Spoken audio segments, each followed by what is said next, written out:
О, тамаша. Ал қайырлы кеш, қайырлы түн болсын, иә. Естіліп тұр ма? Барлығы естіліп тұрса айтып кетейік.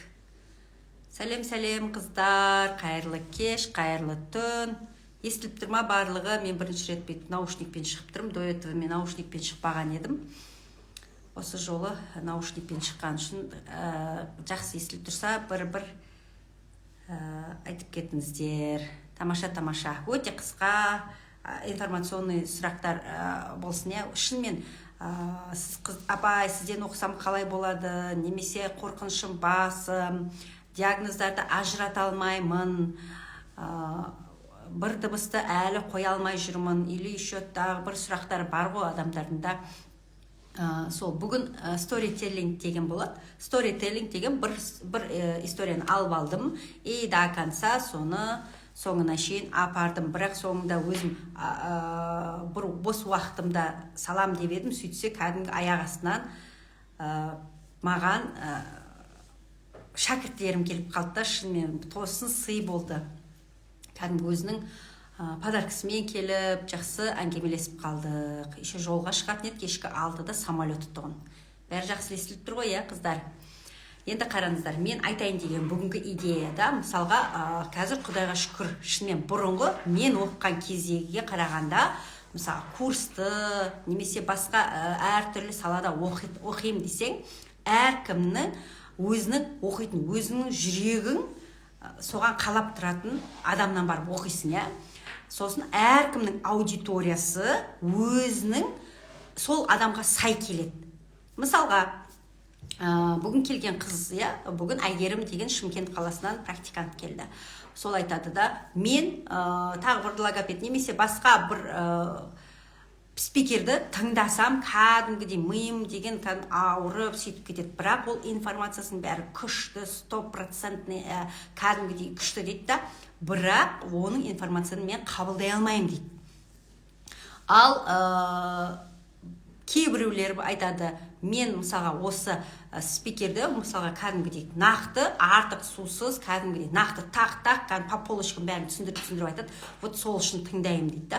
Мен де сол, мен өзімді айтайын, я басқа біреуді емесе, мен өзім кімге, на кого я подписана, да, в Инстаграме или в Ютубе или вообще, мысалға, мен өзім сол адамды тыңдаған кезде нақты, артық сусыз, күшті, чук деп фук по полочкам қоятын адамды мен де тыңдаймын. Сол арқылы мен де тез жақсы информация аламын.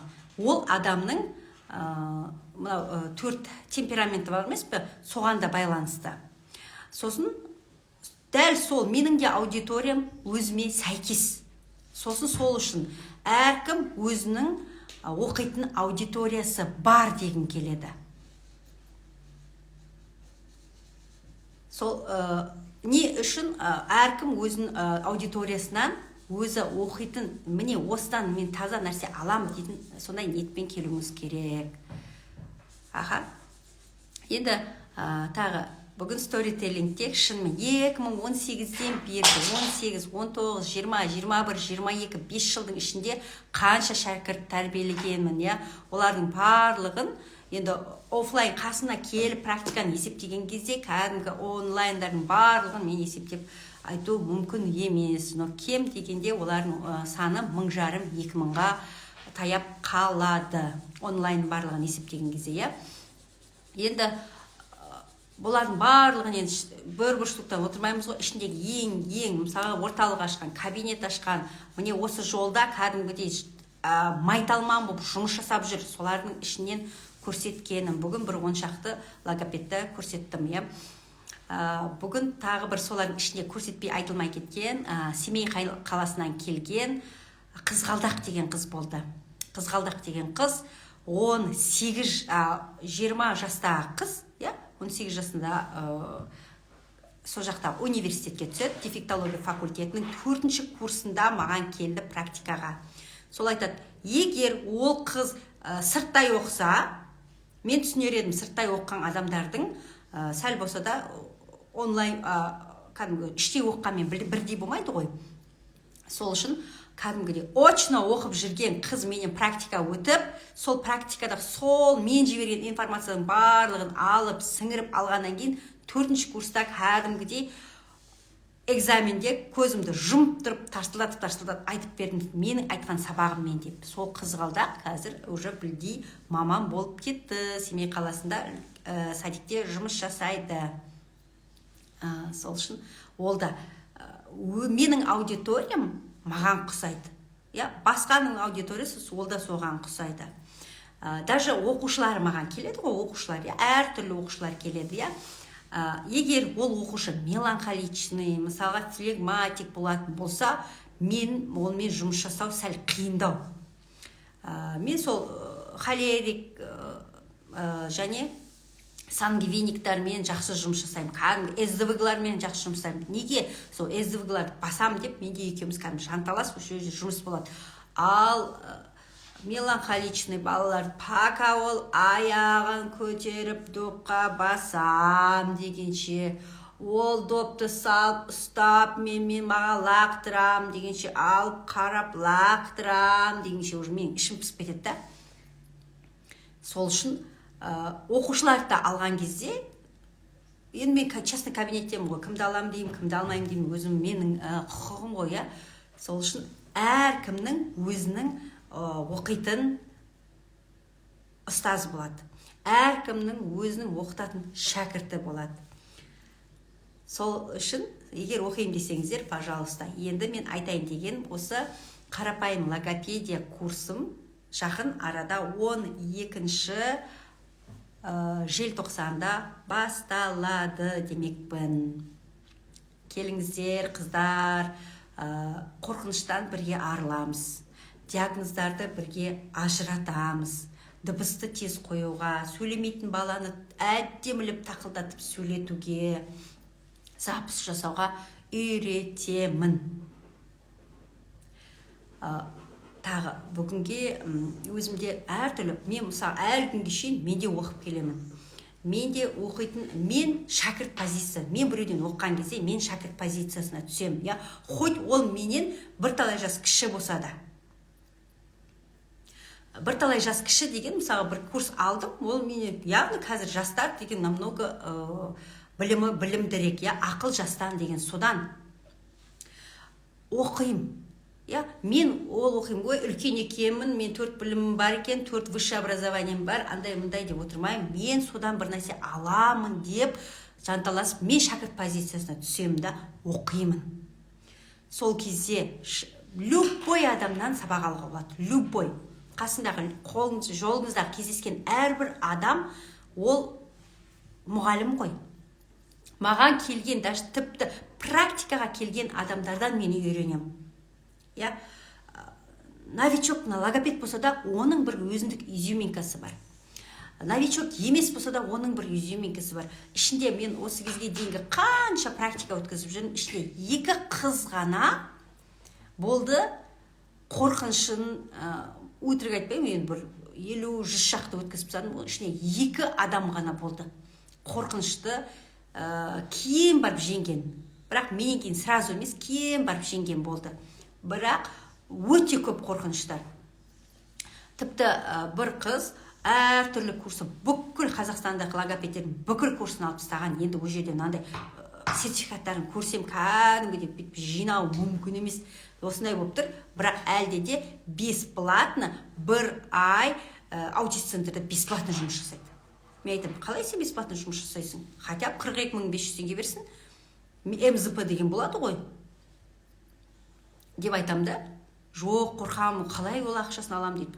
Сен сол жұмысты жасап жатсың ғой, қиын бе екен? Жоқ, дәл соны жұмыс жасап жатсың.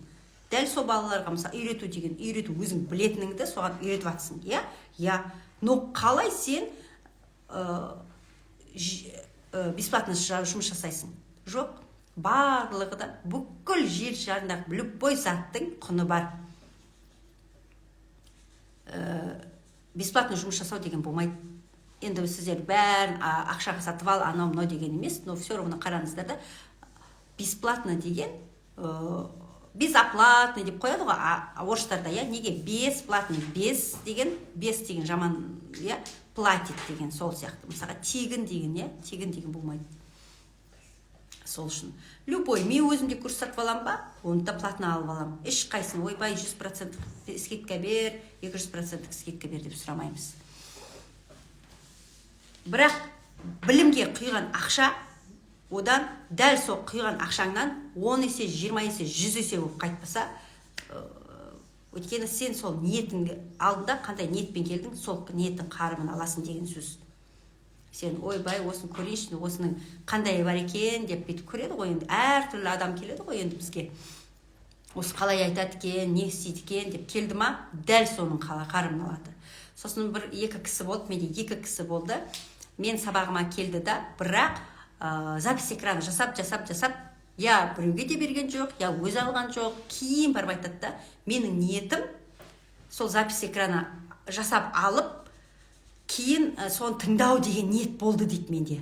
Ал шындығында сол сабақты алып алды да, запись экраны жасады да, я өзі пайдаланған жоқ, я балаларға пайдаланған жоқ. Мысалы, алдың білімді, иә, сол білімді тезірек пайдалансаң, сол өзіңе де пайдалы болады, оқушыларыңа да пайдалы болады, иә, и табыс тауып келеді ғой, иә. А ол адамдардың ниеттері ондай болған жоқ.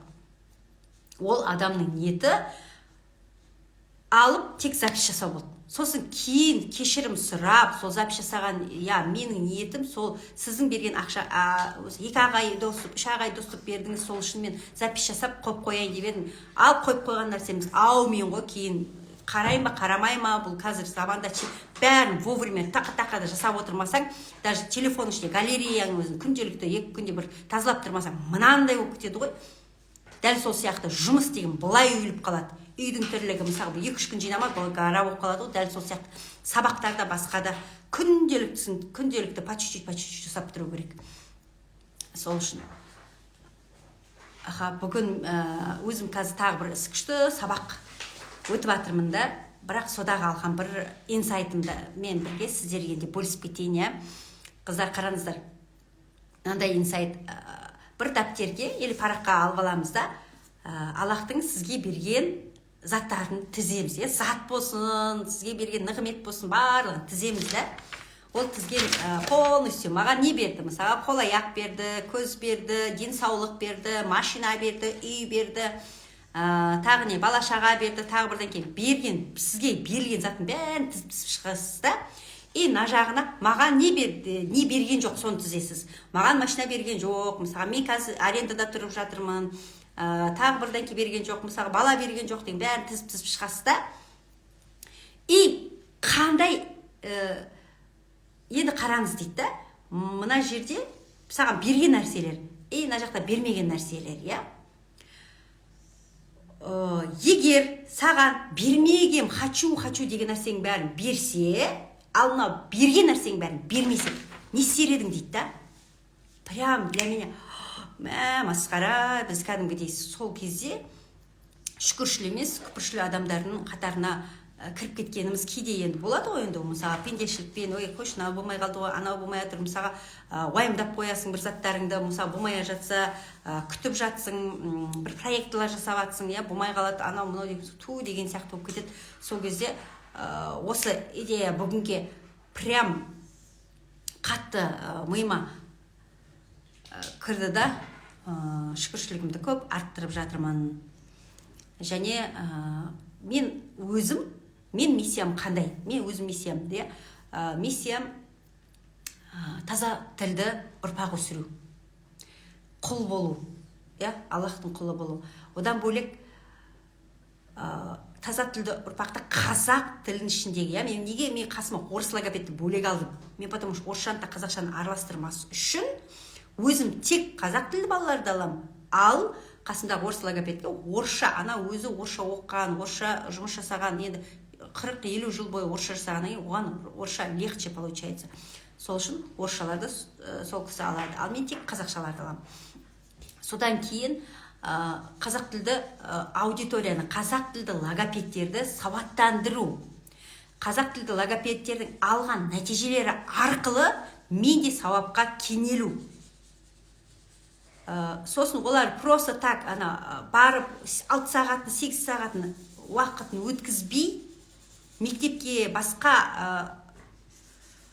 жаңағы басшыға қарамай өзіне жұмыс жасауға, өзінің жеке брендін қалыптастыруға, менторство сабағында, кабинетті қалай ашу, одан бөлек кабинет ашу арқылы сол ең бірінші адамдарымызды қалай жинау, жан-жақтағы көршілерден бастап жинаса да, үйде отырып баламен хотя бы 2 оқушы, 3 оқушыдан алып, хотя бы нан қолын шайын табып отырудың өзі, ал кейін уже 1, 2, 5, 6 жақсы нәтиже шыққаннан кейін уже арендовать етіп, арендаға шығып кетуге мүмкіндік бар. Қазіргі заманда ең свободный, ең керемет заманда өмір сүріп жатырмыз қазіргі заманда, шынымен, ақпарат десең, любой жерден ақпарат табуға болады. Сосын Инстаграмда ой-пой, сол 10 жыл бұрын бастап едім, 5 жыл бұрын бастап едім деген жоқ. Қазірден бастап бүкіл техникаларын біліп алып, барлығын оқып алып, қазірде бастасаңыздар, қазірде 100 мың, 200 мың подписчик, қазірде де жинауға болады. Ондай қазір ойбай бұрын бастағандар мынанша алады, қазіргі алғанда мынандай алады деген жоқ, ондай емес. Сосын менде де мысалы 10 жылдық стажым бар, жоқ, менде де 10 жылдық стажым бар, басқалардікі 10-20 жылдық стажы бар. Бәріміз бірдей аламыз. Сол үшін 5 жылдық стажым бар еді, 1 жылдық стажым бар еді. Жоқ, сіз практикамен келеді ғой, барлығы алып жұмыс жасай бересіз, практикамен көбейе береді, уже сіз мына жерден андай еді ғой, сізді ізденіп арғарайда жасап кете аласыз. Бүгін сторителлингте кәдімгідей мен Айман ханым туралы да айттым, Қарлығаш ханым туралы айттым, Майра ханымда туралы айттым, Бағлан ханым вообще суперский, Бағлан ханым туралы айттым. Одан кейін Уральскідан келіп, кәдімгі Атлант клиниктің ана жақтан тырылдатып Атланттан түзулейтін клиникада жұмыс жасайтын, ол да логопед. Қазір көптеген қаншама еще логопедтерді көрсеттім, Гүлназ туралы айттым, Айторғын туралы айттым, барлығын бөлек-бөлек айтып шықтым. Бірақ ең Жанар ханым туралы айттым, жан-жақтардан келеді ғой, мысалға ең жақын жерлер көбірек келеді, Теміртау, Қарағанды, ол жақ көп келеді, алыстан аздау келеді, бірақ бәрібір келеді. Ой, Қазақстанның ана түпкірінде едім, жоқ, кәдімгі Қазақстан ғой. Сен шетел емес, Дубайға барып келіп, маған кел деп атқан жоқпын. Немесе самолет деген, или 2-3 ай бұрын алсаңыз, вообще апарзан. Поезд деген, в любом направлении, 8-10 мың теңге. Любой адамға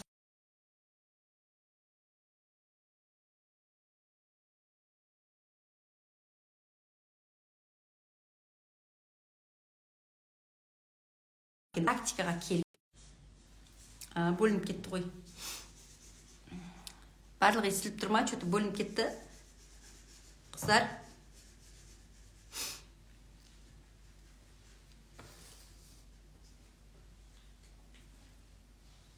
Барлығы естіліп тұрса, арғарай жалғастыра берек.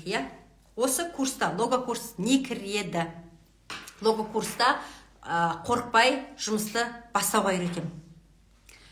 Қорқыныш неде болады? Қорқыныш білімсіздіктен болады. Қорқыныш бастауға қорқудан, бастауға қорыққаннан кейін сен өзіңе сенімсіздіктен болады. Ал сенімсіздік сол нәрсені дұрыс білмегеннен болады. Болды. Қалай дұрыс білесің, сенімділік өзінен өзі орнына келе қояды ғой. Сол үшін тым қорықпаңыздар. Бұл бір қорықпай бастауға үйретем.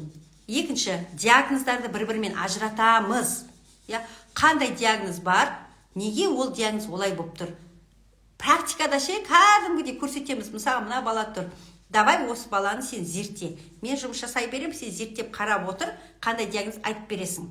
Мысалға, и ол отырып зерттейді ғой, былай да былай, қай жерде қандай. Сосын бірге айтамыз да, қалай зерттейміз? И сосын айтамыз, міне, мына жерден андай істемеді. Қара, көрдіңіз ба? Мына жерден андай қылу керек еді, а вот так не сделал. Енді қандай вывод? Сөйтіп выводтардың бәрін шығарып, күшті, жақсы, уже бір диагноз шығарамыз. Сөйтіп отсеивается же, оп-оңай, кәдімгідей диагноздарды ажырату үйретеміз. Одан бөлек өзіңіз диагноз қойып үйретеміз. Әрбір диагнозбен қалай жұмыс жасаймыз. Логомассаж үйретеміз, логотейпирование үйретеміз. Толық өзіңіз жапсырып, өзіңіз массаж, өзіңіз жасайсыз сол жерде. Қолмен ұстап, көзбен көр, кинестет болса, вообще классно. Сол кезде жақсы нәтижені бірге шығара аламыз.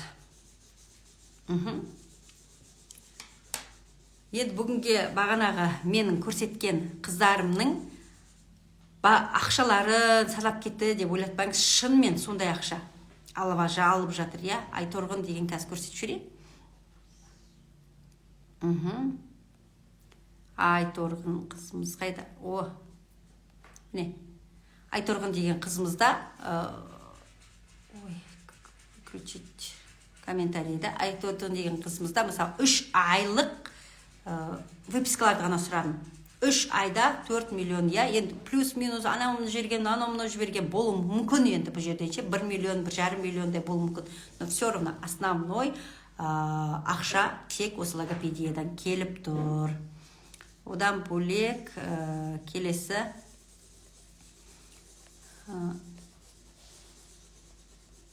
міне Гүлназ ханым, бұл кісіде де басқа жақтардан, күйеуінен, інісінен, басқа папасынан біреуді жіберілуі мүмкін, но все равно основной өзінің жұмысы, басты жұмысы осы логопедия. Осы Гүлназ ең бірінші тема, апай жұмыстан шығайын деп жатырмын, маған бір бата беріп жеріңізші деген сияқты қып қорқынышын жеңе алмай, кәдімгідей бір емес 2 күн менен практика өтіп, уже все деп шешім қабылдап шығып кетіп, сразу 2 айдан кейін кабинет ашайық десек, ертерек ашуға мүмкіндік болды, бірақ ораза болып қалды. Ораза кезде енді отыра алмайсың, арқа-жарқа отыра алмайсың, сол үшін давай ораза бітет, сразу айт болады, айтта жасап жібер, ашылу салтанатын деп, екеуміз айтта 2 май күні, по-моему 2 май, мен потому что мен папам туған күні, сол күні аштық. Одан кейін міне біздің Айман ханым бар. Айман ханым енді былайынша күшті, екеуміз суретте қарап тұрсақ, жасты сияқтымыз, но көріп тұрса, 2 орта 20 жыл ғой, 2 орта кем дегенде өте орыс тілді грамотный қазір логопед болды. Өзі еще қазақша дұрыс түсінбейді, орысша ғана түсінеді, бірақ сонда да неге менен оқыды деп өзімде түсінбеймін. Мен мысалы қазақша дұрыс түсінбей тұрсам, орыстар тем более көп қой, орысша логопедке мен бара салар едім, если мен Айман ханымда орында болсам. Но ана, білмеймін, өз интуициясына сенді, осы харизмаға сенді, осы бірге осы кісімен алып кетем дегенге сенді, да кәдімгідей бас асымен бүкіл курстарыма барлығына даже бір емес 2 реттен қатысып шыққан кездер болды. Сол үшін қазір пенсиядағы, қазір 60-70-тегі кісілер, пенсиядағы кісілер болса, енді 70 демек қой, 3 айда, опять же, видишь, сентябрь мен декабрь, 3 айда осындай выписка шығып тұр. Бұның бәрі өтірік емес. Қыздардың бәріне өткенде, осы воскресеньеде бәрінен, пожалуйста, өтініш, 3 қызыма өтініш айттым, осылай 3 айдағы выпискаңызды жібере салыңызшы деп. Не үшін деді? Мен айттым, осылай прямой эфир немесе сториста көрсетейін деп едім. Менің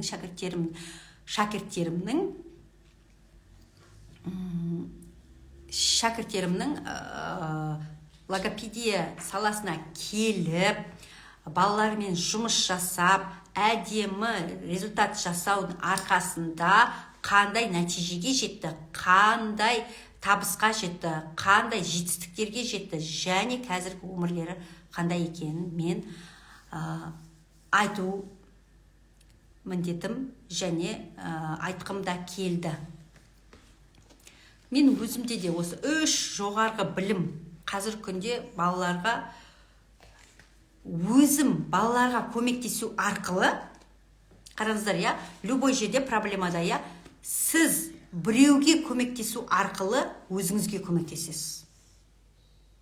Осыны сақтап алыңыздар, мысалы біреуге көмектесем, сіз қаншалықты қоғамға пайдалы боласыз, соншалықты табысты боласыз. Мысалға, мен қаншалықты қоғамға пайдалымын, қоғамға, мысалы, көршілерге, осы Қазақстанның азаматтарына, Қазақстанның балаларына қаншалықты мен пайдалымын, соншалықты мен табыстымын. сіздер де сондай бола аласыздар. Ешкім, мен Майра бөлек, ана бөлек емес. Мен шәкірттерім, мен всегда айтамын, шәкірттен ұстаздан шәкірт озар деп. Озған шәкірттер бар менде, жоқ емес. Құдайға шүкір, шын айтам, иә. Оған мен қызғануға құқығым жоқ. Неге? Ол да Алланың құлы. Мен Алланың құлы болып, қаяқтағы біреудегі Алланың құлының ризығын, несібесін, жетістігін қызғануға менің құқығым жоқ. Я, ол өзінің жұмысымен, өзінің еңбегімен, өзінің ізденісімен тауып жатқан нәпақасы. Сол үшін қайта қуанам. Сол үшін ұстаздан шәкірт озар деген. Қайта озыңыздар, жассыздар. Алып кеттіңіздер, үлкейдіңіздер. Я, менде мысалы қанша бұрында да мысалы логопедия келген, бәрібір бірінші ұстазым, бәрібір ұмытпаймын ғой. Осы кезге дейін мен айтып келдім, кімнен оқығам, қаяқтан оқығам, риктан оқыдым мен. Я, біріншісін соғып, кейінгілер майда-майда курстар бәрін полностью олардың барлығын басқа жерлерден алдым, бірақ бәрібір бірінші первый источникті мен всегда айтып жүрем. Сол сияқты. Қыздар, осы курсты VIP пакет, Pro пакет және стандарт пакет болып мен әдейі бөліп қойдық. Әркім өзінің қалтасына байланысты. Тек стандарт пакетте ғана практика жоқ, ал VIP пакет пен Pro пакетте практика бар. Практикаға келген кезде біз тіпті өте жақын болып кетеміз, иә. Кететін кезде құшақтасып, өте жақын болып, таңнан кешке шейін бірге қасында жүрсе, жақсылай ол кісінің энергетикасына бірге болып, әр балаға жұмыс жасап, нәтиже шығарып, бірге оңайып шайымыз ішіп, құшақтасып, ең соңында кәдімгідей дос болып та кетеміз. Сол үшін сізді өзімнің практикама шақырамын. Көрсетіп жіберейін. VIP пакетті, міне VIP пакет, 6 ай доступ, лого курс, кері байланыс, сопровождение. Сопровождение деген білесіз ғой не екен, иә? Сопровождение әлі күнге шейін жүргізіп келатырмын кейбіреулерге. Сопровождение деген ол сіз бір баланы алдыңыз, сол баланы қалай жұмыс жасай алмайтқан білмейсіз. Мысалы, или кейбір диагноздарын дұрыс түсінбей қалдыңыз деген сияқты болып қалады ғой. Сол кезде видеосын жібересіз, қалай жұмыс жасау керекін артылы айтып отырамын. Бонус сабаққа лого массаж беріледі, тейп және маркетинг сабағы беріледі.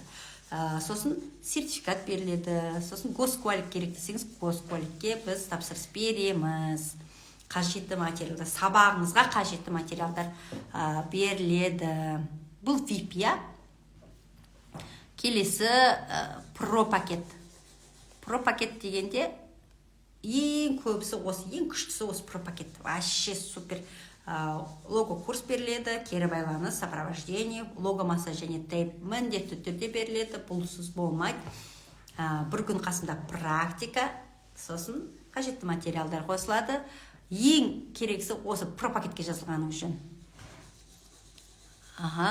Ал енді соңғысы стандарт пакет. Стандарт пакетте ғана ешқандай практика жоқ, тек лого курстың өзін ғана аламыз. Я, ол осы жеңілдікпен 50 000 теңге. Қыздар, жазылып алыңыздар. Мен қазір сабаққа тіркелуге Гаухар ханым көмекшімнің телефон номерін қалдырамын. Ол өзі, даже тіпті көмекшімнің өзі, менің көмекшім туралы да айтып кетейін, көмекшімнің өзі білікті филолог, қазақ тілінің филология факультетіндегі аға оқытушы. Қазір декретті демалыста үйде отыр, менің жеке көмекшім телефондарыма жауап береді, кейде дайрегіме жауап береді, кейде курсқа байланысты сұрақтарыма жауап береді. Гаухар ханыммен сөйлескен жандар болса барлығы біледі. Өте жоғары біліп, агудың мұғалімі. Сол үшін менде қасыма жандар алған кезде өте білімді, өзіме ұқсайтын. Сосын біздің мысалы орталығымыз бар. Орталыққа да өте білікті жандарды жаныма жинаймын. Жанымда жүр жақсы адам дейді ғой, бізде томатис терапевт бар.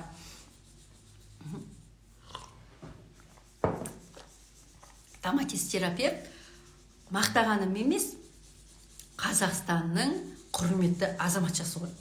Енді шынымен для меня Қазақстанның құрметті азаматшасы деген просто награданың өзі, оны ше ақшаға сатып ала алмайсың.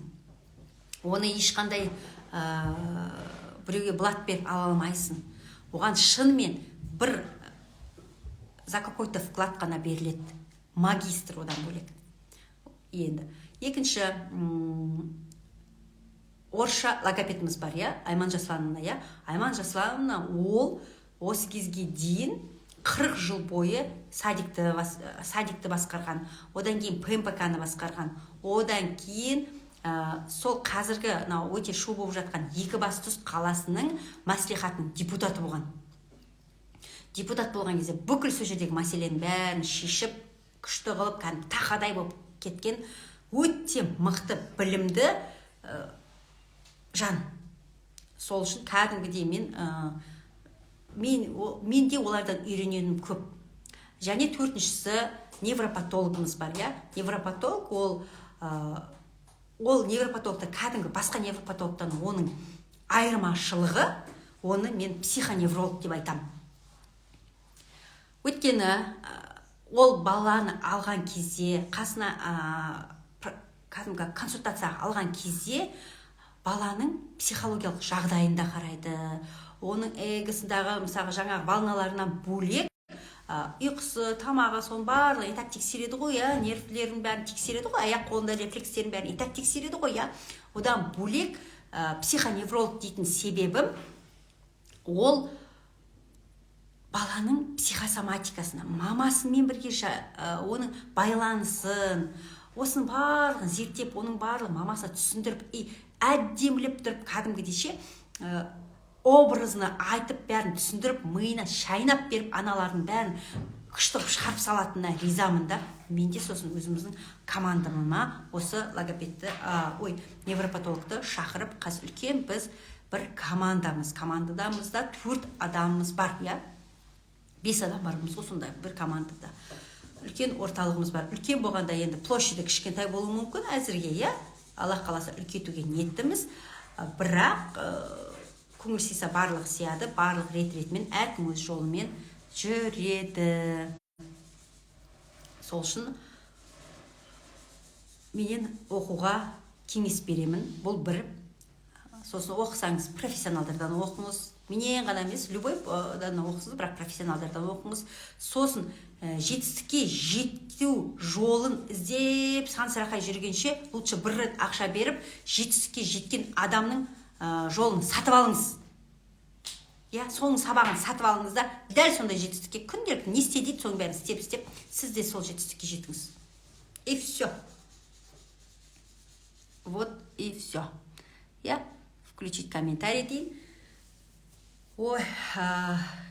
Уже түнгі 12-ден 7 минут кетті. Сол үшін енді бір 5 минут сұрақ-жауап болсын. Сұрақ-жауап, любой сұрақтар бола берсін.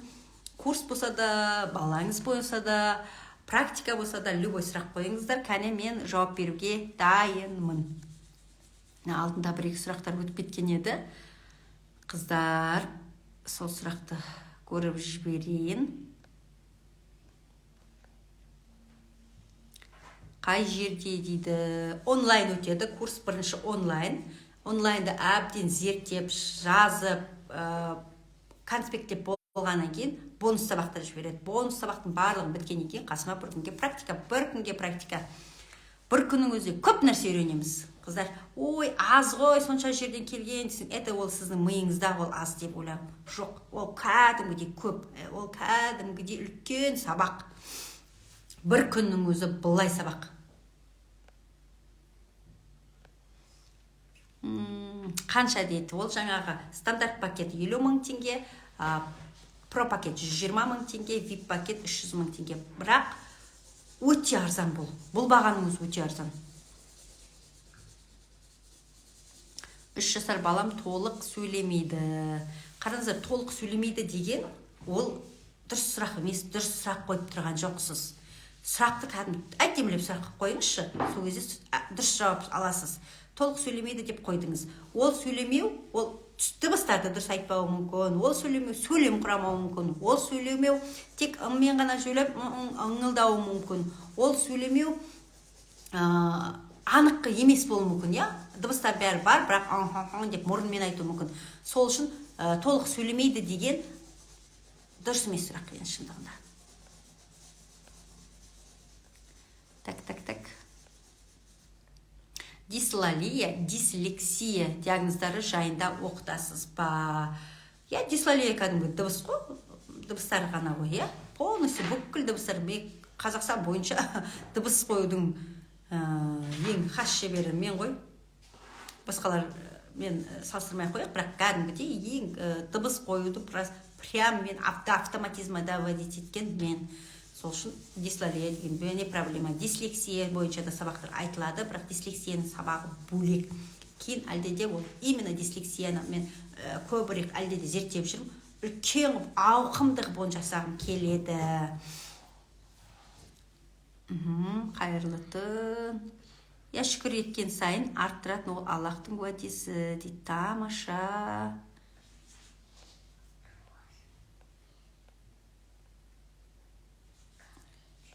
Мен қыздарым жүр. Атырауға келіңізші дейді. Алла қаласа. Я, Атырауда қыздарым бар ғой, бері келем. Қашан басталады дейді. 12-сіне басталады. Уже тіркеліп қойған қыздар бар. Бірақ любой момент бастап кетсеңіз, өзіңізге байланысты көп сабақтарды жекемізге жібереміз. Ешқандай. Я, 2 айға бөліп төлеуге мүмкіндік беремін. Бүгін не үшін шығып отырмын, я? Мына бүгінгі сторителлингтің кәдімгі мен қорытындысы ретінде шынымен бүгінгі мына сторителлинг сіздерге просто так өтпес үшін мен сіздерге бүгінгі осының қорытындысын әкеліп тұрмын. Я, әрбір қыздың қалай келді бұл салаға. Көп қыздар басында ешқандай логопед болам деген ой болған жоқтығын. Басында олардың барлығы өз балама көмектесем, қалай көмектесемін өз балама, осы сабақ арқылы балам таза сөйлетсем деген ниет болды басында. Ал одан кейін уже жасап, нәтиже шығарды. Қиын емес екен ғой, мен басқа бірдің балаларында жасай алады екен ғой деген сабақ болды. Одан кейін уже логопедия саласына келді. Я ОМК-дан өтіп, одан кейін оны жасап, нәтиже шығарғаннан кейін уже мен өзім 1-2 бала емес, уже мен кабинет аша алады екен ғой, бұны уже бұл білімді мен ақшаға айналдыра алады екен ғой деген сондай ниет болды. Уже көрдіңіз ба, бірте ол Москва же не сразу строилась, дәл сол сияқты по чуть-чуть қой, бәрі бір күнде бір бала алды, өзінің баласын шығарды, көршісінің баласын алды, сөйтіп уже менде бір оқушым бар, қыз, келіншек бар, үйінде қызы ешқайда шыға алмайды. Шынымен сондай Алла сақтасын бір дертте сыртқа шығуға, сосын ол всегда үйде отыру керек болады. Бірақ сол үйінің бөлмесінде бір бөлмесін полностью оборудовать етіп қойған, сол райондағылар барлығын таза сөйлеуге қамтамасыз етіп отыр. Үйден шықпай-ақ. Бірақ ол даже маған практикаға келгеннің өзінде жарты күн деп қана келе алды. Өйткені сол қызды өзінің баласын ешкімге қалдыру мүмкіндігі жоқ. Түсіндіңіз ба? Сол үшін вообще в жизни нет ничего невозможного. 2 айға бөліп төлеуге мүмкіндік бар. Я 00:13 кетіпті уақыт бойынша. Қыздар, қайырлы түн болсын, былайынша мен бүйтіп өте кеш шықпайтын едім. Енді бүгін Аллахтың қалауымен осындай кеш шығуға тура келіп тұр. Бәрлеріңізге қайырлы түн тілеймін. Сәрсенбі бітіп, бүгін бейсенбіге келдік. Жайлы жатып жақсы тұрыңыздар деймін. Келесі эфирлерде кездескенше, келесі эфир менде лого жарық эфир болады. Менде ешқандай курс ештеңе сатылмайды. Тек сабақ өтетін курс болады. Сол үшін келесі эфирлерде кездескенше.